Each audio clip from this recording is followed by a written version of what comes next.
নমস্কার বন্ধুরা, মমতার রান্না বান্নাতে আপনাদের সবাইকে স্বাগত।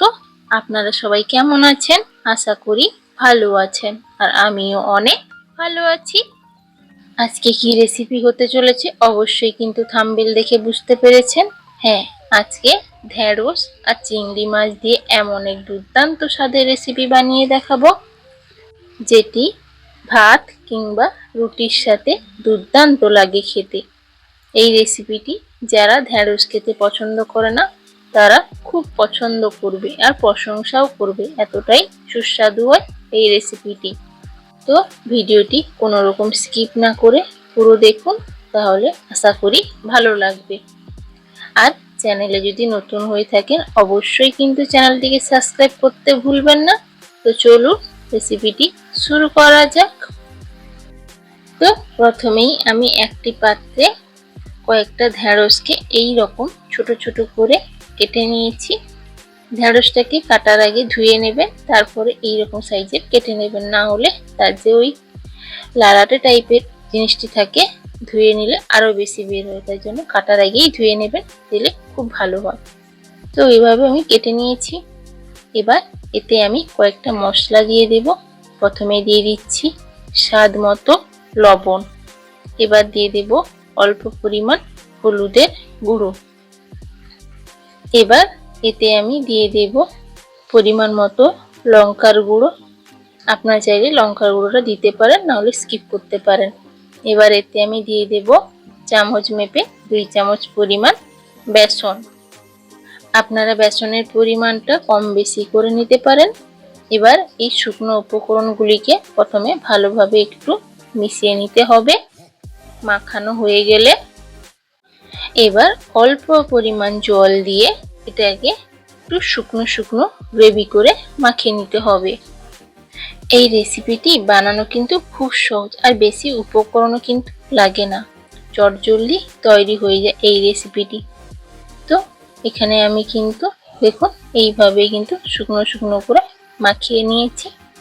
তো এটা মাখানো কমপ্লিট হয়ে গেছে। এবার এটাকে আমি সাইডে রেখে দেব। এবার অন্যদিকে আমি একটি পাত্রে কয়েকটা চিংড়ি মাছ নিয়েছি, খোসা ছাড়িয়ে ভালো করে ধুয়ে পরিষ্কার করে নিয়েছি।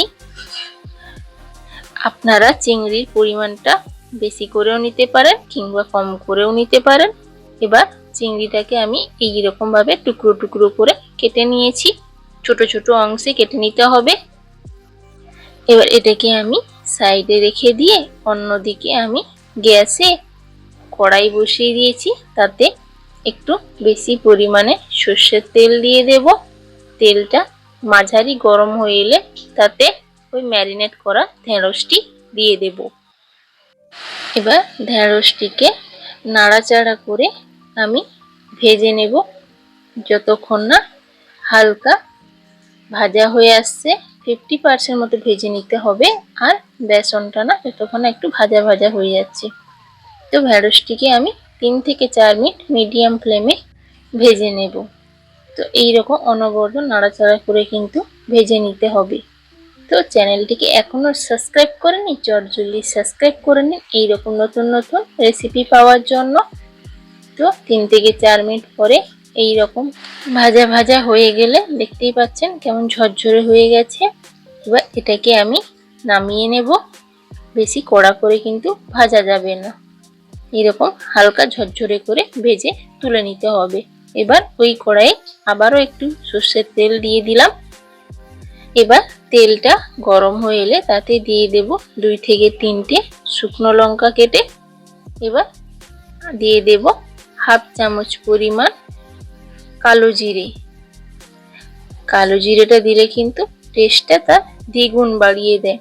যে কোনো রেসিপিতে কালো জিরে দিয়ে দেখবেন সত্যি দুর্দান্ত স্বাদের হয়। এবার এতে দিয়ে দেব কিছুটা পেঁয়াজ কুচি আর কিছুটা টমেটো কুচি। আপনারা চাইলে এখানে অল্প লবণ দিতে পারেন, দিলে তাড়াতাড়ি পেঁয়াজ আর টমেটোটা নরম হয়ে আসবে। এবার আমি পেঁয়াজ আর টমেটোটাকে ভালোভাবে একটু নাড়াচাড়া করে ভেজে নেব, যতক্ষণ না নরম হয়ে আসছে আর হালকা লাল লাল করে ভাজা না হয়ে আসছে। তো 1 থেকে 2 মিনিট পরে যখন এইরকম ভাজা ভাজা হয়ে আসবে, তখন এতে দিয়ে দেব আমি ওই আগে থেকে কুচনো চিংড়ি মাছ। এবার চিংড়ি মাছটি দিয়ে নাড়াচাড়া করে ভেজে নেব যতক্ষণ না চিংড়ি মাছটি ভাজা হয়ে আসছে। তো এখানে চিংড়ি মাছটিকে আমি ভেজে নিয়েছি ভালোভাবে। এবার এতে আমি দিয়ে দেব একটা আলুকে এইরকম কুচি কুচি করে। আপনারা চাইলে আলু দিতেও পারেন, না দিতেও পারেন, বাট আলু দিলে স্বাদটা আরো ভালো লাগে। যারা আলু পছন্দ করেন খেতে, তাহলে এই রেসিপিতে আলু ব্যবহার করতে পারেন। এবার আলুটাকে আমি 80% মতো নাড়াচাড়া করে ভেজে নেব যতক্ষণ না এটি ভালোভাবে হালকা লাল লাল করে ভাজা হয়ে যাচ্ছে। তো 3 থেকে 4 মিনিট পর এইরকম ভাবে আমি ভেজে নিয়েছি। এবার এতে আমি দিয়ে দেব কয়েকটা মশলা।